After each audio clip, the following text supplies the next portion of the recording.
Coach, what are some of the things you guys did tonight that you can feel good about carrying into the rest of this road trip? I thought we were good defensively for the most part. We had a few lapses here and there, but for the most part, I thought we were really, really solid defensively. I thought we were physical, and forced them in the areas that we wanted them to play in.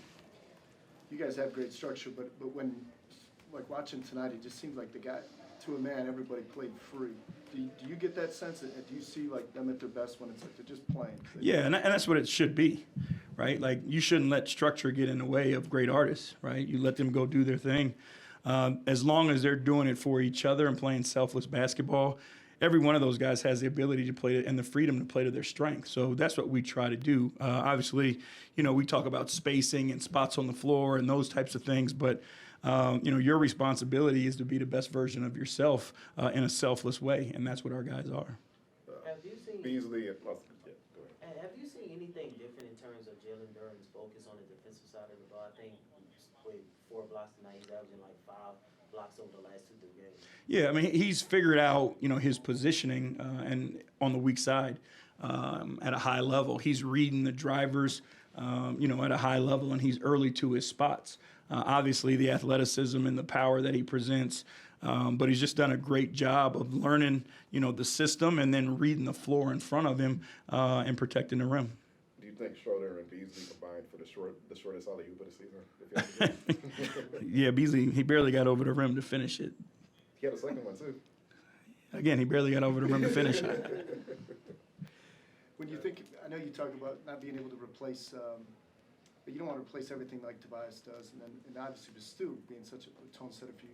What did you see from the guys that plugged into those spots, in particular P. Reed? I think P. Reed is one of the unsung guys on our team. He doesn't get a lot of attention, but he works his tail off every day. He's ready every single day. He's got a positive attitude every single day.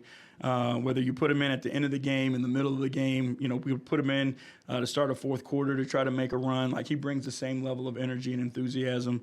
And he could be salty. He's a guy who deserves minutes in the NBA. Circumstances just don't allow it at this point all the time for him. But, he's an NBA player. He's proven that he can be impactful. And, again, he shows up every day with the right attitude, smile on his face, and he brings joy to the group no matter what's going on. Considering it's this late in the season and you guys don't get a ton of practice time, is this kind of just the natural progression of where you wanted the defense to be at this point? It's the reps, you know what I mean? Like, you're still getting in-game reps. You're still watching film. Today we were able to have a shoot-around, and in shoot-around we still do the same thing. We get the reps. We teach, our principles, like just refreshers of where guys need to be on the floor and those types of things. So, it is a thing that is it might not be 100 reps. It might be 3 reps every day, but it's a collective of those things every single day that help you continue to improve. Coach, in your pregame, you talked about how you guys were able to learn the importance of every single possession. In a game like this, how are you able, or what kind of growth have you seen from the team in order to keep their momentum and stay focused? I'm looking at the numbers right now. You guys scored 30 or more points in every single quarter. Again, I thought we did a really good job of understanding the moment and staying focused on the task at hand. There was a small run at the beginning of the fourth, I believe it was, where they were able to cut the lead. But for the most part, like, our guys stayed focused, stayed in tune, and understanding, like, no matter the time, the score, you have a responsibility, and that's the most important thing. Appreciate y'all. Thank you.